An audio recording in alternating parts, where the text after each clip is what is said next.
नमस्कार प्रेक्षकांनो, या मालिकेच्या आजच्या जबरदस्त भागामध्ये आपलं स्वागत आहे. आणि त्यामध्ये आता मल्लिका ही समरकडे येते आणि म्हणते की अरे समर, त्या आदिरासाठी किती करतोयस रे तू. तुझं सगळं आयुष्य त्या आदिरासाठी तू पणाला लावलंस आणि त्या आदिराला त्याची काही किंमत आहे का, सांग ना मला तू. मल्लिका म्हणते त्याचंच मला वाईट वाटतंय. अरे आपल्या आदिराचं लग्न तर होणार आहे, पण तुझं लग्न चुकीच्या मुलीसोबत होतं याचं मला जास्त वाईट वाटतंय. ते ऐकताच आता समर म्हणतो की हे बघ काकू, आता या गोष्टी बोलून काहीच उपयोग नाही आहे. पण एक गोष्ट मी तुला सांगतो, आदिराचा जो पार्टनर आहे ना तो चुकीचा नाही आहे. समर म्हणतो की रोहन खरंच खूप चांगला मुलगा आहे काकू. मल्लिका म्हणते काय बोलतोयस तू. अरे किडक्या झाडाला ना किडकीच फळं लागत आहेत, तुला कळतंय का समर. मल्लिका म्हणते ती एक नंबरची खोटारडी माणसे आहेत आणि काल तू तमाशा बघितला ना. मल्लिका म्हणते की ती मुलगी आपल्या घरी सून म्हणून येणार आहे ना, त्याची मला खूप भीती वाटते. आता समर तूच बघ आता काय करायचं ते. अरे ही माणसे ना पैशाला हपापली आहे, पैशासाठी ना ती काहीही करू शकतील. मल्लिका म्हणते की अरे ते रस्त्यावरचं भांडण तू विसरला का समर. त्या स्वानंदीने काय केलं होतं तुझ्यासोबत माहिती ना तुला. तर समर आता काकूकडे बघत म्हणतो की मी विसरलेलो नाहीये. समर म्हणतो की आता माझ्यासाठी सगळ्यात जास्त महत्त्वाचं म्हणजे आदिराचा संसार आहे आणि त्याच्या पुढे काहीच नाही, असे समर आता मल्लिकाला बोलतो. समर म्हणतो की काकू, आपली आदिरा त्या घरात खरंच सुखी राहील, मला खात्री आहे. आणि असे म्हणत आता समरने पुन्हा मल्लिकाला तोंडावर पाडलेले असते आणि त्या क्षणी मल्लिका पुन्हा तिच्या बेडरूममध्ये जाऊन आता विचारात पडते. आणि तेवढ्यात आता अंशुमन हा मल्लिकाकडे येतो आणि म्हणतो की मॉम, अगं काय झालं, गेली होतीस ना तू दादांकडे, काय झालं, काय म्हणाला तो आणि बदलला का त्यांना विचार. तर मल्लिका म्हणते नाही, स्वानंदी बरोबर लग्न करण्यासाठी तो आता ठाम आहे असंच मला दिसतंय. मल्लिका म्हणते की पण मी हे लग्न अजिबात होऊ देणार नाही, कारण तो जसा त्याच्या निर्णयावरती ठाम आहे तसेच मी सुद्धा माझ्या निर्णयावरती ठाम आहे. आणि इकडे आता समरने आता स्वानंदीला बोलावून तिची भेट घेतलेली असते. स्वानंदी तिथे येताच आता स्वानंदी समरकडे बघते आणि म्हणते की असं अचानक का बोलावलं तुम्ही. तेव्हा आता समर म्हणतो काल जे आदिरा जे वागली ना त्याबद्दल खरंच सॉरी. तर आता स्वानंदी म्हणते तुम्ही का माफी मागताय. आणि स्वानंदी म्हणते की आदिराने सुद्धा काल येऊन सॉरी मागितली, मला हेच कळत नाहीये. स्वानंदी म्हणते की कारण ही जे काही झालं त्यात माझ्या भावाची रोहनची चूक आहे, असे असताना मग तुम्ही कशाला माफी मागता. तेव्हा आता समर म्हणतो की हे कोणत्या परिस्थितीत झालं, का झालं याची आता बोलत बसण्याची वेळ नाहीये, पण त्यामुळे आपल्याला साखरपुडा करावा लागला आणि मी त्याचाच विचार करत होतो आणि हेच मला तुमच्याशी बोलायचं होतं, म्हणून मी तुम्हाला बोलावलं, असे समर स्वानंदीला सांगतो. तेव्हा आता स्वानंदी म्हणते की आदिराला तर आता चांगलंच कळलं असेल, आपल्या हट्टामुळे जर आपण असं वागलो तर दुसऱ्या माणसांना किती त्रास होतो तो. तेव्हा आता समर म्हणतो की जर रोहनने त्याचा हट्ट मागं घेतला नाही तर हे जर लग्न मोडलं तर तो सुद्धा लग्न करणार नाही, मग कुठपर्यंत असं चालत राहायचं. तेव्हा आता स्वानंदी म्हणते की मग आता काय करायचं. समर म्हणतो आता काय करायचं तर आहे ते स्वीकारायचं आणि लग्न करून टाकायचं. ते ऐकता स्वानंदीला धक्का बसून स्वानंदी म्हणते की म्हणजे असा कसा संसार करायचा. समर म्हणतो हा संसार नाहीये, ही तडजोड आहे, एक तडजोड. याला संसार नाव देऊन आपल्या अपेक्षा वाढून ठेवायच्या नाहीत. आणि हात जोडून नमस्कार स्वानंदी मॅडम असे म्हणत आता समर त्याच्या कारमध्ये बसतो. आणि इकडे आता आदिरा आणि तिची आजी दोघीही गप्पा मारत घरामध्ये इकडे फिरत असताना आदिरा म्हणते की आजू, यावर्षी तर आपण कोजागरी पौर्णिमासुद्धा साजरी नाही केली. आजी म्हणते काय करणार, तुझ्या साखरपुड्याची तयारी करायची होती, खूप घाई होती. आणि लगेच आता आजी म्हणते की त्यात काय आता एवढं, तुझा साखरपुडा झाला करूया की मग आपण कोजागिरी पौर्णिमा साजरी आता. तेव्हा आता आदिरा म्हणते खरंच, आणि मी लगेच पिंट्या दादाला सांगते आणि रोहनच्या घरच्यांना सुद्धा तू इन्व्हाइट कर बरं का. तर आजी म्हणते त्यात काय एवढं, लगेच करते. आणि तेवढ्यात आता मल्लिका तर तिथे बसून त्यांचे बोलणे ऐकत असते. तेवढ्यात आता मल्लिका म्हणते की पण कोजागिरी पौर्णिमा तर होऊन गेली. आदिरा म्हणते पण जरी झाली असली ना तरी आपण साजरी कुठे केली. तेव्हा आता मल्लिका म्हणते की मग त्यासाठी रोहनच्या फॅमिलीला का इन्व्हाइट करायचं. आदिरा म्हणते की मॉम काहीही बोलू नकोस, आता आमची ना एंगेजमेंट झाली आहे, तेव्हा यानंतर आपल्या घरात जे जे काही फंक्शन होतील ना त्या सगळ्यांसाठी रोहनच्या फॅमिलीला इन्व्हाइट करायचं. तर आता मल्लिकाला धक्का बसतो. आजी म्हणते हे बघ मल्लिका, ही कोजागिरी ना फक्त निमित्त आहे, त्यामध्ये दोन्हीही कुटुंब एकत्र येऊन त्यांच्या पुन्हा गाठीभेटी होतील, कळतंय का तुला. आजी म्हणते की आदिरा कर तू तयारीला सुरुवात, मी लगेच फोन करून कळवते त्यांना. आणि आता आधी तेथून निघून जाता जाता आजीसुद्धा तिच्या रूममध्ये जाते, तर अंशुमन हा मलिकासमोर बसतो आणि म्हणतो की मॉम, आता हे लोक परत इथे येणार. तर मलिका म्हणते परत नाही, परत इथे येणार ते. तुला कळतंय काय, दसऱ्यानंतर दिवाळीनंतर आता जे काही सणवार येतील ना, त्यासाठी हे लोक आपल्या घरी परत येतच राहणार अंशुमन. इकडे आता स्वानंदी ही ऑफिसमधून लवकर घरी येते. तेव्हा आता मंदाकिनी म्हणते, काय गं लवकर कशी आली? स्वानंदी म्हणते, हाफ डे टाकला. मंदाकिनी म्हणते, तब्येत बरी आहे ना? मंदाकिनी म्हणते की बरोबर आहे, कालच्या दगदगीमुळे तुला थकवा आला असेल, मग कशाला गेली होतीस तू ऑफिसला? मंदाकिनी म्हणते की थांब मी तुला ना कॉफी टाकते, तेव्हा तुझा थकवा जाईल. आणि तू जर अशी बारीक तोंड करून राहिली तर स्वानंदी तुझ्या सासरकडचे काय म्हणतील? तेवढ्यात आता स्वानंदीचा फोन वाजतो आणि तेवढ्यात आता मंदाकिनी फोन घेत म्हणते की हे बघ स्वानंदी, तुझ्या सासरकडचा फोन आलाय. आणि तेवढ्यात फोन उचलत आता मंदाकिनी म्हणते की आई बोला, कशा आहात?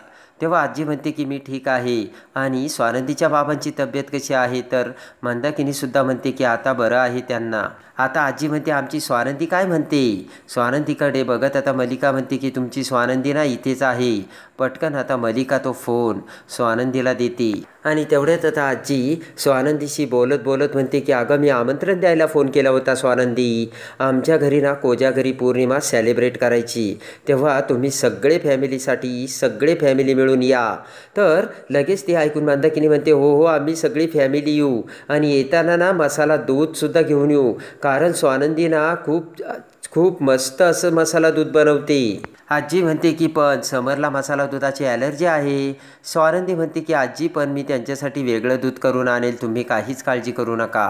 आणि स्वानंदी म्हणते की त्यात मी जायफळ घालणार नाही, कारण त्यांना जायफळाची ॲलर्जी आहे ना, तुम्ही काहीच काळजी करू नका. आता फोन ठेवताच आता मंदाकिनी डोक्याला हात लावते आणि म्हणते की त्यांच्या घरी आता मसाला दूध न्यायचं ना स्वानंदी, मग आपल्याला त्यामध्ये आता टोकरभर काजू बदाम आणावं लागतील आणि घालावं लागतील. आणि हे सगळं कसं होणार आहे काय माहिती, कारण सगळं तर एकदम महागात आहे आणि हे सगळे आयटम खूप महागडे आहे. मंदाकिनी म्हणते की जरा पैसे ट्रान्सफर करशील का? तर स्वानंदी म्हणते करते. मंदाकिनी खुश होत म्हणते की अगं बाई, आमची स्वानंदी आत्ताच सासरच्यांची काळजी करायला लागली. इकडे आता आनंद आणि समर दोघेही ऑफिसमध्ये येतात आणि खूप कामं पडलेली असल्याचे आनंद समरला बोलतो. आणि तेवढ्यात आदिराचा समरला फोन येतो. समर म्हणतो, बोल ना, काय झालं ग आदिरा? आदिरा म्हणते, पिंट्या दादा, अरे आज तू ना लवकर घरी येणार आहेस. तुला माहिती आहे का, आजची नाईट आपण कोरजागिरी पौर्णिमा सेलिब्रेट करणार आहोत. समर म्हणतो, नाही ग आदिरा, आज ना खूप कामं पडलेली आहेत आणि खूप मीटिंग्ज आहेत. आदिरा म्हणते, काय रे पिंट्या दादा? तर समर म्हणतो की आता कामं महत्त्वाचे, इतक्या दिवस तुझ्यासाठी मी सुट्ट्या घेतल्या होत्या की नाही आदिरा? आदिरा म्हणते, मला काही माहिती नाही, तुझी बायकोसुद्धा येणार आहे बरं का, तुझी मंगेतर, तेव्हा तू यायलाच हवं. आणि इकडे आता सगळी आदिराने जय्यत घरामध्ये तयारी केलेली असते. लाईट माळा आणि त्या माळांच्या उजेडात आता सगळं काही हॉल सजवलेला असतो. आणि तेवढ्यात आता मलिका अंशुमनसोबत इथे येते आणि आजीसमोर म्हणते की अरे मसाला दुधाची तयारी झाली की नाही? तेव्हा आजी म्हणते की अगं मलिका, त्याची आता काही गरज नाही आहे. ते ऐकून हसतच खुश होत मलिका म्हणते की म्हणजे सरपोतदार येणार नाही एक काय? आजी म्हणते येणार आहेत, पण यावर्षी स्वानंदी तिच्या हाताने मसाला दूध करून आणणार आहे. आजी म्हणते की आणि स्पेशल म्हणजे समरसाठी ती वेगळं मसाला दूध करून आणणार आहे बरं का. तेव्हा आता चल आपण तयारीला लागूयात. ते ऐकताच आता मलिकाच्या डोक्यात भयानक प्लान शिजतो. अंशुमन म्हणतो की अगं मॉम, आता यांच्यासोबत मसाला दुधाची आपल्याला पार्टी करावी लागणार आहे. मलिका म्हणते की अरे त्यांच्या येण्याच्या आनंदावरती आपण थोडं विरजन घालूयात ना. अंशुमन म्हणतो की नको मॉम, आता उगाच काही करायला नको. अंशुमन म्हणतो तुझे प्लान ना फेल जातात आणि मग काहीतरी वेगळंच होऊन बसतं. आता मलिका म्हणते की तू सुद्धा कधी फेलच होत होता, कधीतरी ना तू पास होशील ना, तसं मी सुद्धा पास होईल अंशुमन. इकडे आता स्वानंदी ही मसाला दूध बनवत असते. मंदाकिनी म्हणते की अगं ते श्रीमंत लोक आहेत, आपलं मसाला दूध त्यांना आवडेल की नाही काय माहिती.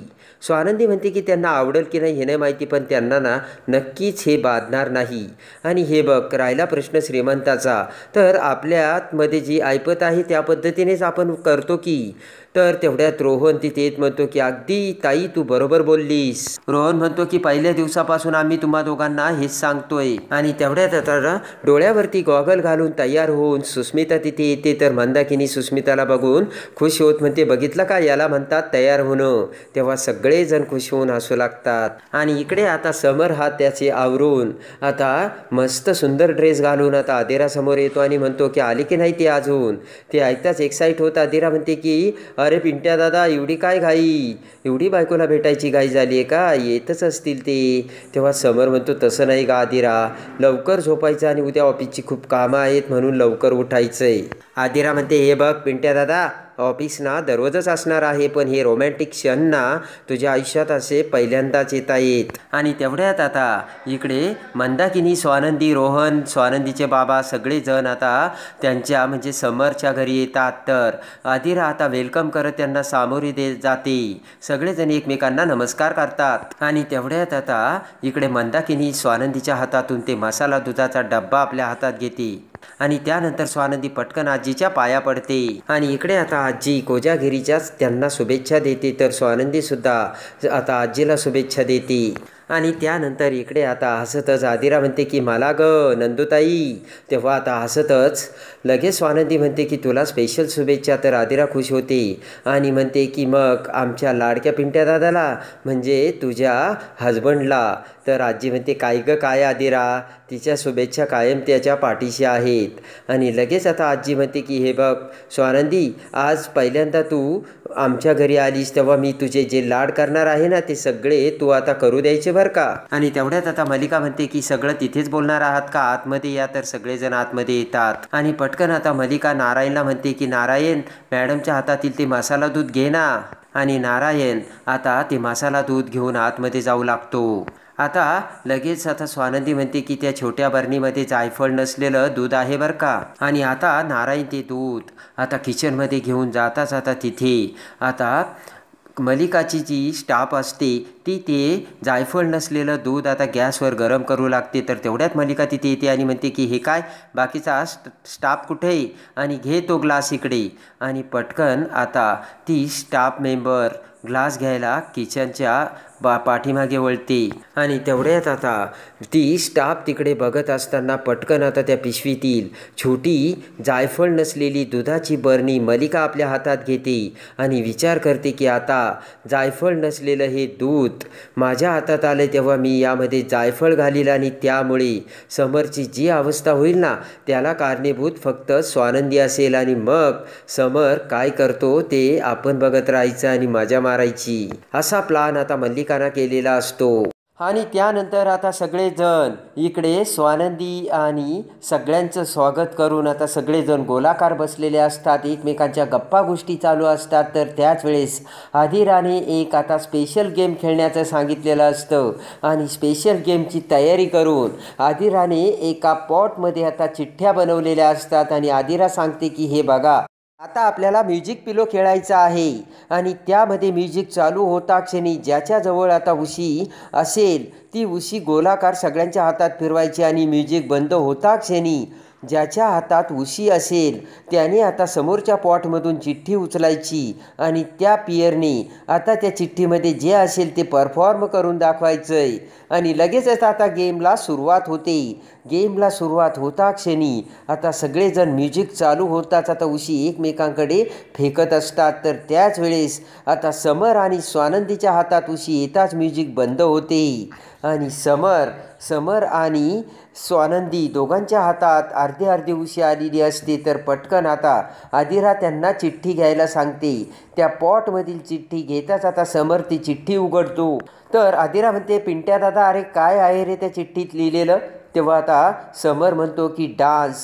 तेव्हा आता आदिरा फारच खुश होते आणि म्हणते की आता तुम्ही दोघांनी डान्स करायचा. आणि लगेच आता त्या गेमनुसार समर आणि स्वानंदी हे एकमेकांच्या मिठीत येऊन सगळ्यांच्या समोर आता दोघेही कपल डान्स करतात. समर स्वानंदीचा तो कपल डान्स बघून मल्लिकाचा जागीच आता धूर निघालेला असतो आणि सगळेजण एकदमच आता मोगरा झालेले असतात. तर राग येऊन मल्लिका आता त्याच वेळेस किचनमध्ये जाते आणि ती आता किचनमध्ये जाता क्षणी त्या स्वानंदीने आणलेल्या दुधामध्ये आता जायफळ टाकते. तेव्हा आता स्वानंदी ते जायफळ मल्लिकाने टाकलेलं दूध आता समरपर्यंत जाता क्षणी कशी थांबवते हे बघण्यासाठी आणि या मालिकेच्या डेली अपडेटसाठी आपल्या चॅनलला लाईक करा, सबस्क्राईब करा.